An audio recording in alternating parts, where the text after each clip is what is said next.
வெண்முரசு. வெண்முகில் நகரம் 50. பகுதி 11. முதற்தூது 2. வாசிப்பது சந்தீப். அஸ்தினபுரியின் நுழைவாயிலை படகிலிருந்தபடியே சாத்யகி பார்த்தான். அது நீரிலாடிக் கொண்டிருப்பதாக தோன்றியது. அதற்கப்பால் மெல்லிய காலையொளி வானில் பறந்திருந்தமையால் தெளிவாக அதன் வடிவம் தெரிந்தது. கிருஷ்ணன் பாய்மரக்கயிற்றை பிடித்துக் கொண்டு கரையை நோக்கி நின்றான். சாத்யகி அவனருகே வந்து நின்று, அதுதான் அஸ்தினபுரியா என்றான்.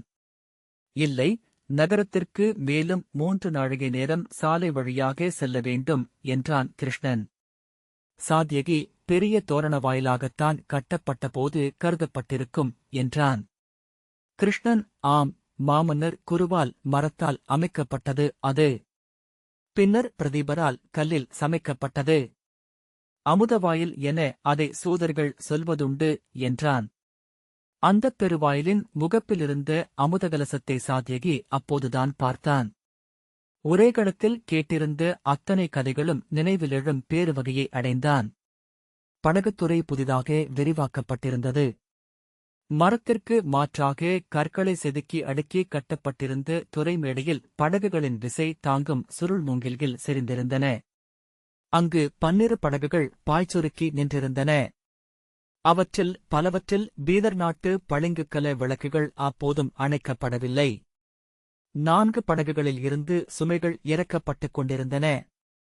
இருபக்கமும் புதுசுமந்த அத்திரிகள் நடைபாலம் வழியாக இறங்கி பண்டகசாலைக்குச் செல்லும் கற்சாலைகளில் குழம்புகள் ஒலிக்க நிறையாக சென்றன. அவற்றை ஓட்டிச் செல்லும் ஏவலர் குரல்களுடன் வணிகர்களின் குரல்கள் கலந்து ஒலித்தன. காவல் மாடங்களிலும் பந்தங்கள் எரிந்து கொண்டிருந்தன. கிருஷ்ணனின் படகுகளைக் கண்டதும் துறைமுகத்தின் தென்முனை காவல் மாடத்தில் இருந்து கொடியசைந்தது. தொடர்ந்து மும்முறை கொம்பு பிளிரியது. முதல் படகு கொடியசைத்து மும்முறை கொம்பூதியதும் படகுத்துறை நோக்கி உள்ளிருந்து வினைவலர் வருவது தெரிந்தது. தோளில் சரியும் மேலாடை என பாய்கள் சுருங்கி கீழிறங்க முதல் காவல் படகு மெல்ல நெருங்கி சுருள் மூங்கில்களில் முட்டி மெல்ல அதிர்ந்து நின்றது. அதன் வடங்களை இழுத்துக்கட்டி அசைவழியச் செய்தனர். அதிலிருந்து துவாரகையின் காவலர்கள் இறங்கி துறைமேடையில் பரவினர். துறைமேடையில் வழக்கமான துறைக்காவல் படையினர் அன்று எவரும் தென்படவில்லை. பந்தங்கள் எரிந்த தூண்களின் அடியில் சில காவலர் துயில்கலையாதவர்கள் போல நின்றிருந்தனர். துவாரகையின் படையினர்தான் படகு அணைவதற்கான இடத்தை அமைத்தனர்.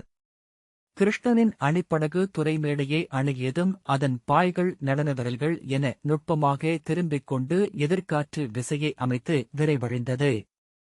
மிகச்சரியாக துறைமேடையின் அருகே வந்து முட்டாமல் அசைவற்று நின்றது.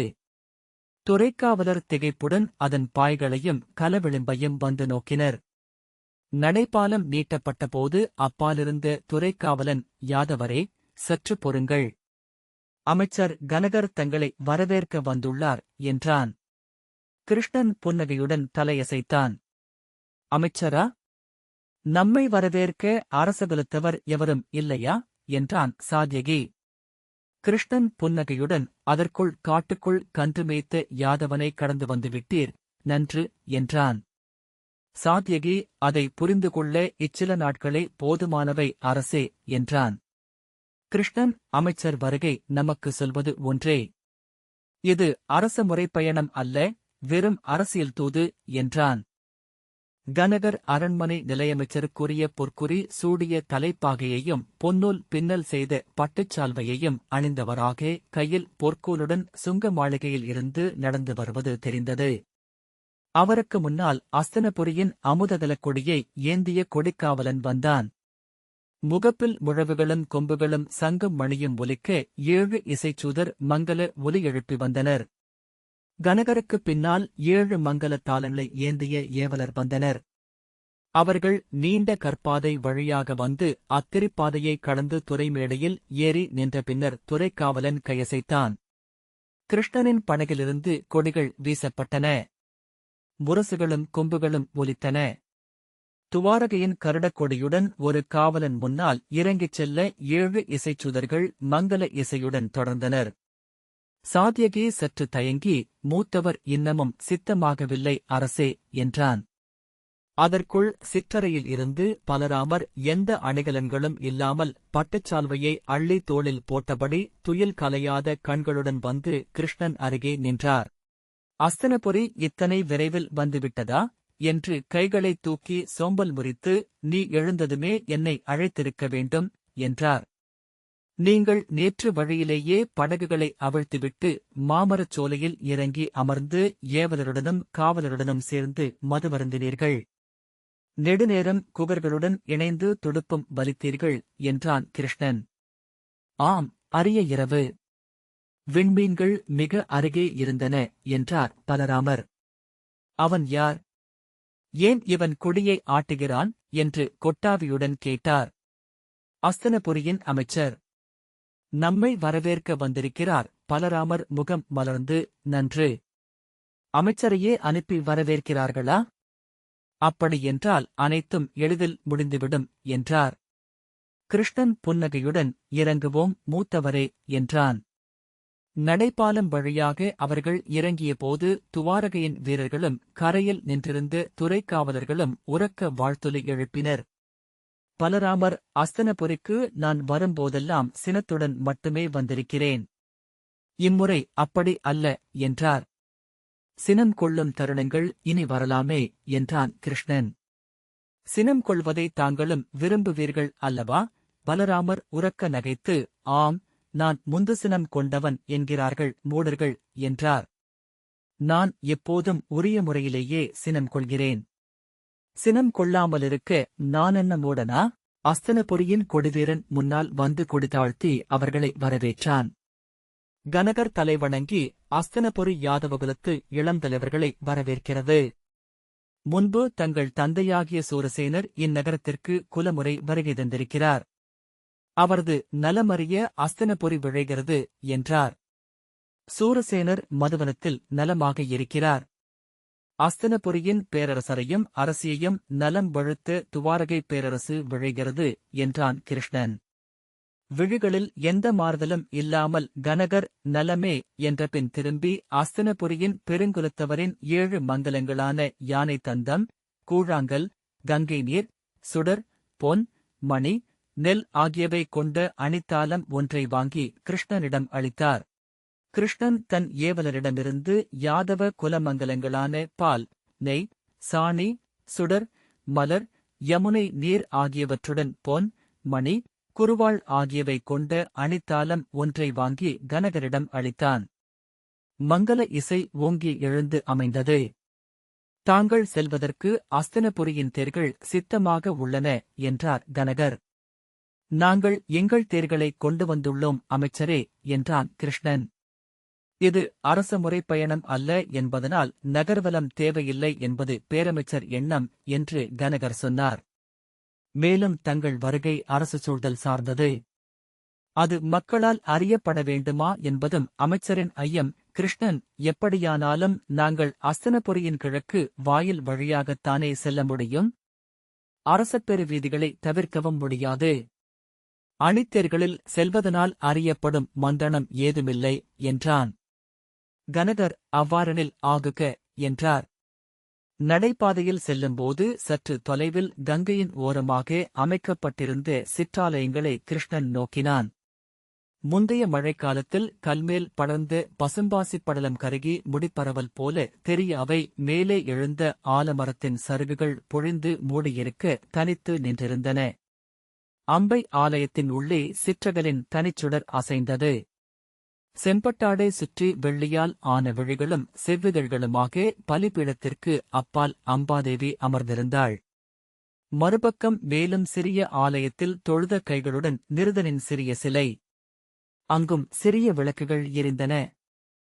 அவை அம்பையின் ஆலயமும் அணுக்கனின் ஆலயமும் அல்லவா என்றான் சாத்யகி. கதைகளில் கேட்டிருக்கிறேன். கிருஷ்ணன் ஆம் என்றான். நான் சென்று அணுக்கனை தொழுது மீள விழைகிறேன் என்றான் சாத்யகி. நாம் அரச விருந்தினர். அரசகுடிகளின் தெய்வங்கள் அல்ல அவை. படகுக்காரர்களின் தெய்வங்கள் என்று கிருஷ்ணன் சொன்னான். பலராமர் உரக்க, விடிந்துவிட்டதே, நாம் எப்போது உணவுண்போம் என்றார். நமது தேர்கள் விரைவு கூடியவை. 1½ நாழிகையில் நாம் நகரை அடைய முடியும் என்று கிருஷ்ணன் சொன்னான். மேலும் 1 நாழிகையில் நாம் அரண்மனையை அடையலாம். பலராமர் சொல்லியிருந்தால் நான் படகிலேயே சற்று உணவருந்தியிருப்பேன் என்றபடி தன் தேரில் ஏறிக்கொண்டார். தன் தேரில் ஏறிய கிருஷ்ணன், இளையோனே, நீரும் என்னுடன் வாரும் என்றான். பொற்தேரில் கிருஷ்ணன் அருகே ஏறி நின்ற சாத்யகி இளவையில் பறந்து கிடந்த அஸ்தினபுரியின் சாலையை நோக்கி, நாம் சென்று சேர்கையில் அஸ்தினபுரியின் காலை முதிர்ந்திருக்கும். நகர் மக்கள் அனைவரும் தெருக்களில் இருப்பார்கள் என்றான்.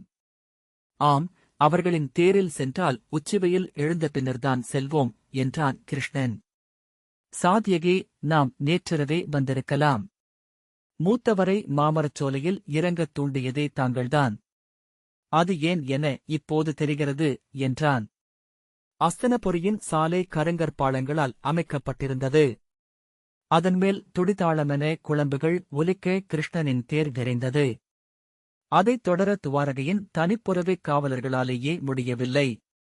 கனகரின் தேர் சற்று நேரத்திலேயே பிந்துவிட்டது.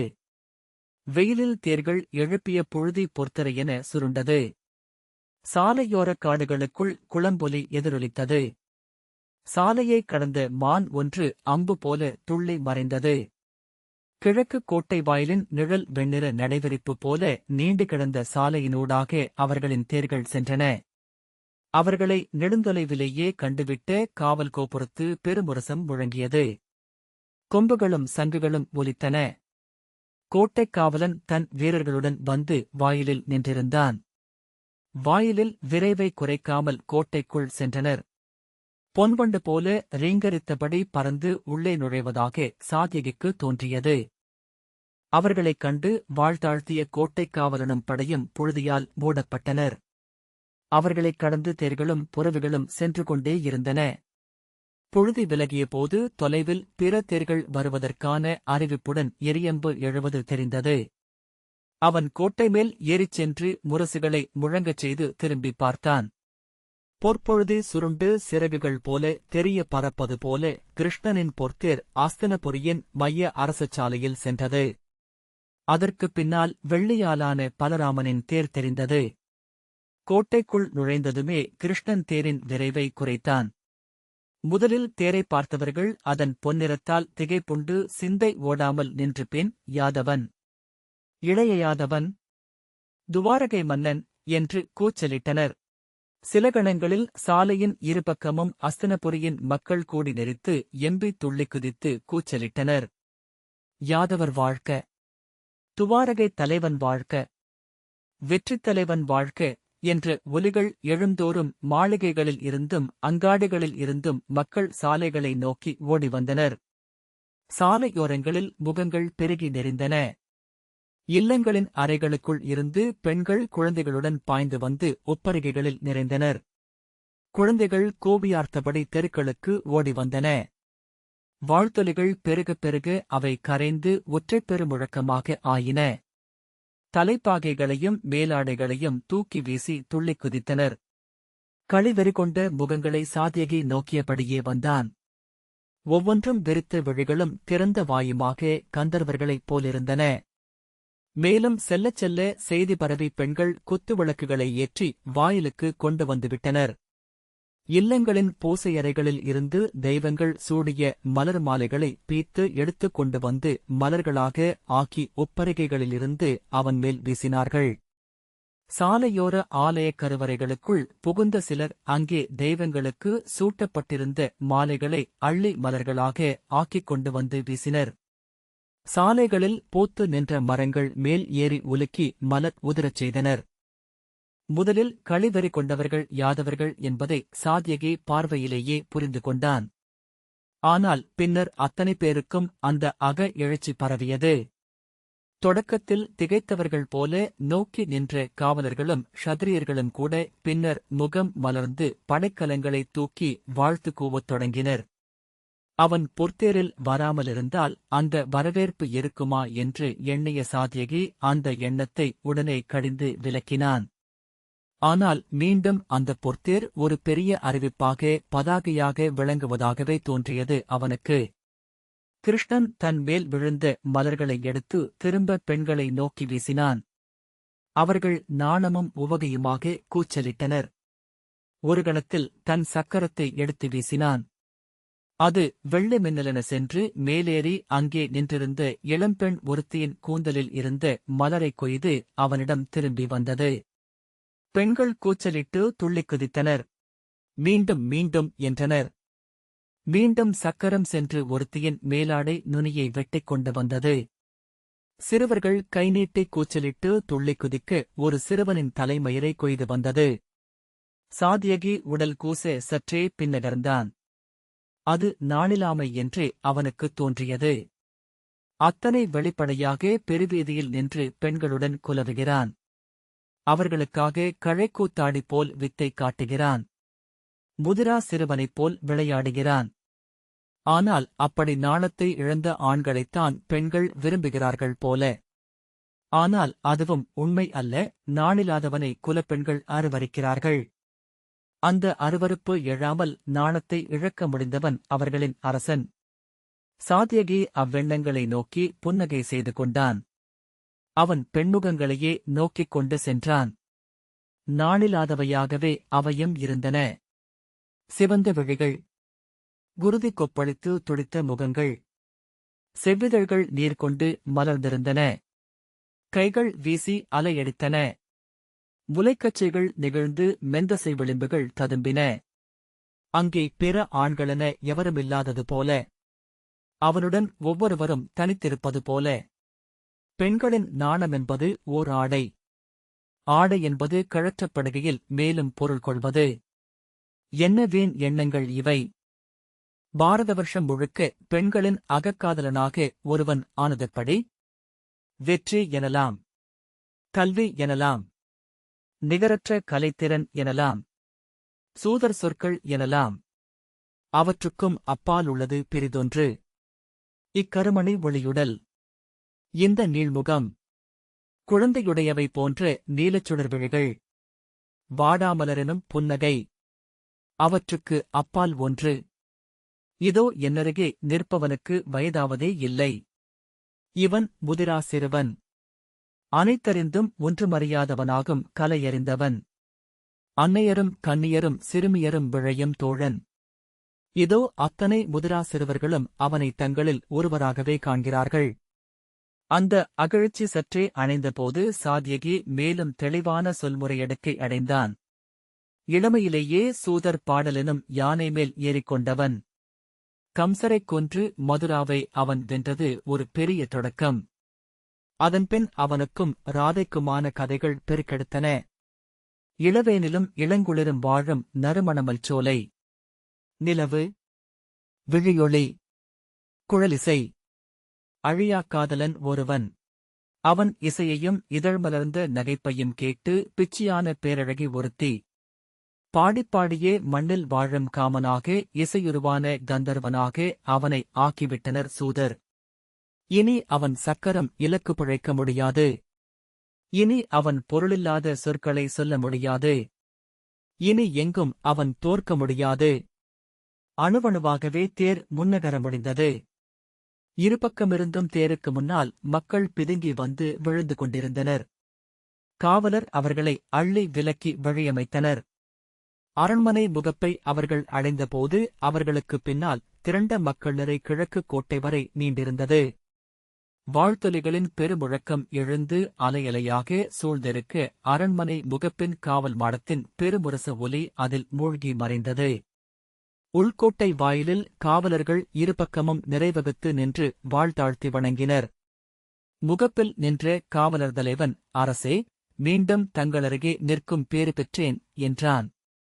சக்கரரே, தங்கள் தோள்பொன் வடுவாகிவிட்டதல்லா என்றான் கிருஷ்ணன். திரும்பி சாத்யகியிடம், என்னுடன் மதுராவுக்கு வந்த படையில் இருந்தார்.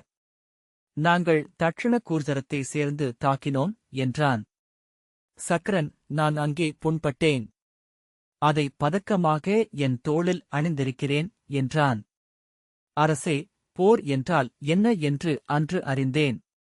அடுத்த போரில் தங்கள் காலடியில் நின்றிருக்க அருள வேண்டும் கிருஷ்ணன், நாம் தோளிணைவோம் சக்கரரே என்றான். கோட்டைக் காவலரால் கிருஷ்ணனைத் தொடர்ந்து வந்த பெருங்கூட்டம் நிறுத்தப்பட்டது. அங்கிருந்து வாழ்த்துளிகள் எழுந்து கொண்டிருந்தன. அரண்மனையின் பெருமுற்றத்தின் மறுஎல்லையில் பேரமைச்சர் சௌனகரும் இசைச்சூதரும் அணிச்சேவகரும் அஸ்தினபுரியின் அமுதகலக் கொடியுடன் நின்றிருந்தனர். கிருஷ்ணன் தேரை நிறுத்தி இறங்கியதும் மங்கள இசை முழங்கியதென்றாலும் குரல் முழக்கத்தில் அது ஒலிக்கவில்லை. சௌனகரின் பின்னால் நின்றவர்கள் கைகள் தூக்கி வாழ்த்தொலி எழுப்பினர். பின்னால் வந்து நின்ற தேரில் இருந்து இறங்கிய பலராமர் உடலை நீட்டி கைகளை நெளித்து, என்ன ஓசை? பேச்சு எதுவுமே கேட்கவில்லை என்றபின், கரியவனே, நான் இன்னமும் காலையுணவு அருந்தவில்லை. விரைவில் வந்துவிடலாம் என்று நீ சொன்னாய் என்றார். வந்துவிட்டோம் மூத்தவரே என்றான் கிருஷ்ணன். அதை நானும் அறிவேன் என்றார் பலராமர். அவர் யார்? கிருஷ்ணன் பேரமைச்சர் சௌனகர் என்றான். நன்று என்றார் பலராமர். சௌனகர் தலைமையில் வரவேற்பு அணியினர் அவர்களை அணுகினர். சௌனகர் சொன்ன முகமன் சொற்களும் உதட்டசைவாகவே இருந்தன. கிருஷ்ணன் அஸ்தினபுரியின் மண் என் அன்னையின் மடி என்று சொன்னான். சௌனகர் பலராமர் கிருஷ்ணன் இருவர் நெற்றியிலும் மங்களக் குறியிட்டு வரவேற்றார். அணித்தாளங்களை கைமாற்றிக் கொண்டனர். தாங்கள் நேற்று இரவே வருவீர்கள் என நினைத்தோம் என்றார் சௌனகர். அதை வாயசைவால் புரிந்து கொண்ட கிருஷ்ணன், படகு மெதுவாகவே வந்தது என்றான். இளைப்பாரி நீராடி உணவருந்த மாளிகைகள் சித்தமாக உள்ளன என்றார் சௌனகர். பலராமர் உரக்க, எங்கே துரியோதனன் என்றார். இளவரசர் அங்கே படகுத்துறைக்கே வரவிழைந்தார் யாதவரே. ஆனால் அரச முறைமைப்படி என சௌனகர் சொன்னதும் பலராமர் உரக்க, அரச முறைமை எனக்குப் பொருட்டல்ல, அவன் உடனே என்னை வந்து பார்க்க வேண்டும் என்று திரும்பி சௌனகரின் பின்னால் நின்றிருந்த ஏவலனிடம், இப்போதே அவன் என் முன் வந்தாக வேண்டும். இல்லையேல் அவன் மண்டையை உடைப்பேன் என்று போய் சொல் என ஆணையிட்டார். அவன் சௌனகரை அரைக்கண்ணால் நோக்கியபின் அவரது விழி அசைந்ததும் திரும்பி விரைந்தான். நான் அவனை அங்கேயே எதிர்பார்த்தேன். மூடன் என்று பலராமர் சொன்னார். உணவு அருந்தியதும் சற்று கதை முட்ட விழைகிறேன். இந்நகரில் அவனன்றி வேறு எவர் எனக்கு இணையாக பெரியகைகளை ஒன்றுடன் ஒன்று இணைத்து தசை திரள முறுக்கியபடி காம்பில்யத்தில் பீமனுடன் கதை முட்டினேன். அது நல்ல ஆட்டமாக அமைந்தது. அவனையும் கூட்டி வந்திருக்கலாம் என்றார். அவர்கள் விரைவில் இங்கே வந்துவிடுவார்கள் மூத்தவரே என்றான் கிருஷ்ணன். சாத்யகி புன்னகை செய்தான். சௌனகர், இவர் பெயர் சுனீதர். முன்பு இங்கு அமைச்சராக இருந்த பலபத்ரரின் மைந்தர். இப்போது அவையமைச்சராக இருக்கிறார். தங்களுக்கு இவர் ஆவன செய்வார் என்றார். எனக்கு உடனே உணவு தேவை.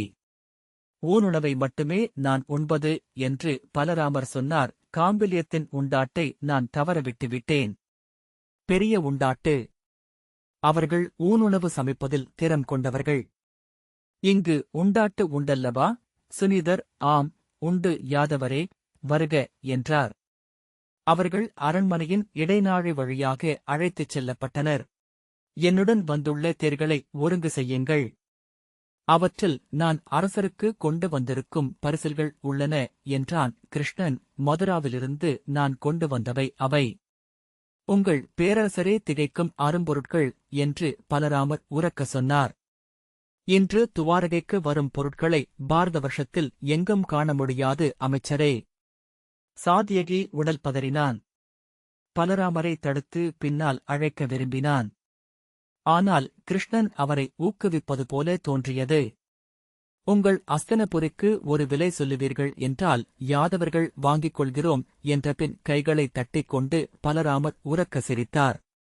சுனீதரும் பிறரும் தயங்கியபடி சிரிக்க பலராமர் திரும்பி, என்ன சொல்கிறாய் இளையோனே? ஒரு விலை? என்ன என்றார். கிருஷ்ணன் புன்னகை செய்தான். அப்போதும் வெளியே வாழ்த்தொலிகள் எழுந்து கொண்டிருந்தன. அரண்மனையின் அறைகளுக்குள் அந்த முழக்கம் நிறைந்திருந்தது. கிருஷ்ணன், பேரரசரின் உடல்நிலை எப்படி உள்ளது என்றான். நலமாக இருக்கிறார் என்றார் சுனீதர். காந்தார இளவரசரும் நலமென எண்ணுகிறேன் என்றான் கிருஷ்ணன். சுனீதரின் விழிகளில் சிறிய மாறுதல் வந்து சென்றது.